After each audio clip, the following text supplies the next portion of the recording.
An alleged secret nuclear weapons program, 4 rounds of UN sanctions, and now threatened military action on a key shipping lane of the world oil trade. Against this backdrop, Russia's UN ambassador Vitaly Churkin has dubbed the confrontation between Iran and the West as the main threat to world peace in 2012. In an interview with Russia Today, Churkin said tensions over Iran's nuclear program could drastically destabilize world relations. And Moscow's UN envoy reasserted Russia's position that negotiations are the best way forward. Churkin's comments come as Iran conducts 10 days of large-scale naval war games in the Persian Gulf, demonstrating its military might. Tehran is at loggerheads with the West over its atomic program and has threatened to close the only sea route into the oil-rich Gulf if it is slapped with more sanctions. Closing the Straits of Hormuz, which is only 21 miles across at its narrowest point, would shut a vital trade route to oil producers such as Saudi Arabia and Kuwait.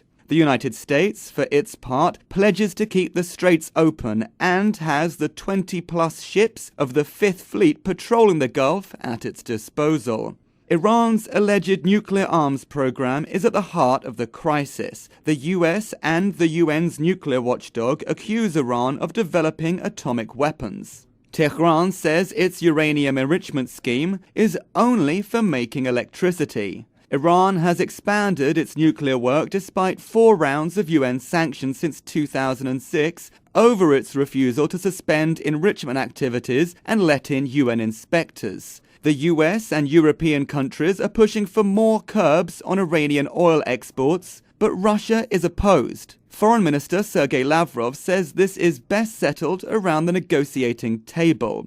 Boris Shmelyov, a professor from the Ministry's Academy, says he is hopeful that Russia could help broker a deal in the coming year.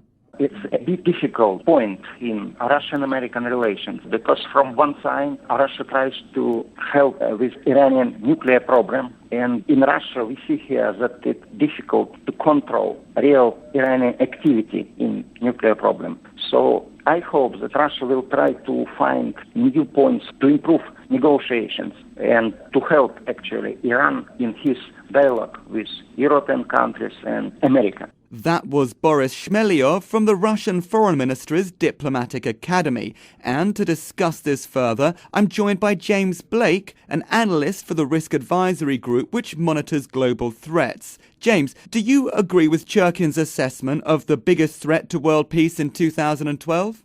I think certainly there is good reason for his statement. If you look at Iran itself and look towards the end of 2012, you've got a country that, according to all intelligence estimates, has stated that it is determined to acquire nuclear capabilities. And at the same time, a country that is strategically placed and provides almost 1/6 of the world's oil output. So if you look in combination between the geopolitical significance of Iran attempting to acquire nuclear weapons and at the same time its importance in terms of an oil producer, then yes, I think that the importance of Iran for 2012 is certainly significant. And Churkin is speaking against a backdrop of tensions in the Persian Gulf, including Iran's threatened closure of the Straits of Hormuz. Is there any danger of this situation escalating?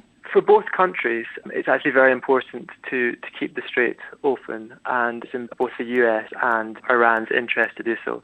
Iran derives around 80% of its income from its oil exports. So for the Iranian regime, it's incredibly important to keep it open, and it would very much be a last-ditch attempt to reconcile its problems by closing the straits. And also for the US, they're not going to do anything. Obama, it's election year, and he's seeking election, and the last thing he wants before November is for oil prices to raise as a result of the closing of the strait. So while there'll be much talk and both countries will threaten each other, no doubt, during the course of the year, I very much doubt that it's very likely to be closed. The Iran question has been on the table for a number of years now, and the US in particular has pursued a number of different strategies. If you look at the Russian position over recent years, it's very much revolved around the fact that Iran has become an important economic business partner for it. There are many opportunities. Over recent weeks, we've seen a number of Russian companies go into agreement with regard to Iran's oil industry. And I think that in terms of the diplomatic route, which is pursued by Russia, it's very much as a result of having these economic interests in Iran oil and gas sectors. And as a result of that, clearly it doesn't want to pursue sanctions. If you look at the US, on the other hand, it's become increasingly frustrated at going through the diplomatic route. There's been very little progress in trying to stop or prevent